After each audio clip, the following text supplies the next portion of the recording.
आखिर 9 से ज्यादा सिम कार्ड किसे लगते हैं? हाल ही में सदन में यूनियन डिपार्टमेंट ऑफ टेलीकम्युनिकेशन ने जानकारी दी कि पश्चिम बंगाल में 4 लाख से अधिक लोगों के पास 9 से अधिक सिम कार्ड हैं। राज्यसभा में भाजपा एमपी समीक भट्टाचार्य के सवाल का जवाब देते हुए minister of state rural development and communication doctor Chandrashekhar Pemmasani ने ये जानकारी दी, जिसमें यह भी सामने आया कि पिछले 5 वर्षों में सरकार ने रीवेरिफिकेशन प्रोसेस के तहत कुल 13,59,000 सिम कार्ड रद्द किए हैं। इतनी मात्रा में फर्जी सिम्स, वो भी पश्चिम बंगाल जैसे क्रिटिकल राज्य में, एक गंभीर चिंता का विषय है। देखा जाए तो ये जून 2024 में पास हुए एक टेलीकॉम एक्ट के तहत एक अपराध है, जिसमें सरकार ने प्रति व्यक्ति 9 सिम कार्ड की लिमिट तय की थी। पिछले कई महीनों से बांग्लादेश में क्या हो रहा है ये हम सभी जानते हैं।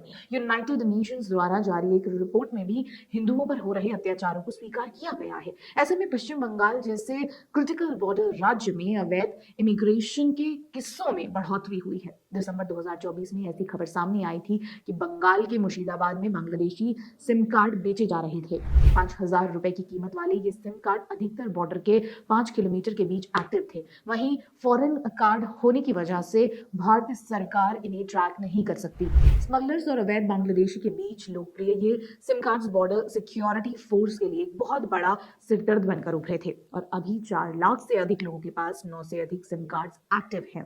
बात केवल सिम कार्ड्स की नहीं है। बांग्लादेश से आए इलीगल इमिग्रेट्स देश के लॉ एंड ऑर्डर में कितना खलन डालते हैं, ये बात हम सभी जानते हैं। अब तृणमूल कांग्रेस के पूर्व नेता शेख शाहजहां का केस ही ले लीजिए। बांग्लादेश से आया एक व्यक्ति कैसे संदेश खाली का डॉन बना, महिलाओं का शोषण किया और ऑफिशियली 10,000 करोड़ का राशन घोटाले में भी मुख्य अपराधी माना जाता है। 2024 में 55 दिनों तक फरार रहने के बाद जब शेख शाहजहां को गिरफ्तार किया गया था, तब सामने आया था कि शेख शाहजहां का स्कूल लिविंग सर्टिफिकेट बांग्लादेश से है और वो एक बांग्लादेश नेशनलिस्ट पार्टी के स्टूडेंट लीडर भी थे।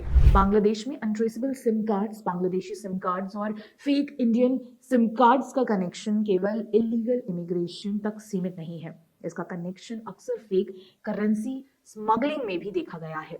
सितंबर 2024 में सरीफुल इस्लाम नामक व्यक्ति को बांग्लादेश बॉर्डर से 82,000 रुपयों की फेक करेंसी स्मगल करने के आरोप में कोर्ट ने 6 साल की सजा सुनाई थी। वहीं जनवरी 2025 में बांग्लादेश के मालदा में पुलिस ने 20 लाख रुपयों के फेक इंडियन करेंसी नोट्स बरामद किए थे। आपको 2015 का रानाघाट नन रेप केस तो याद ही होगा।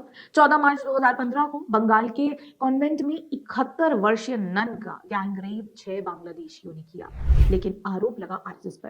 पूरा लेफ्ट और विपक्ष दीदी के राज्य में लॉ एंड ऑर्डर को छोड़ इसे मोदी और आरएसएस की गलती बताने में व्यस्त था।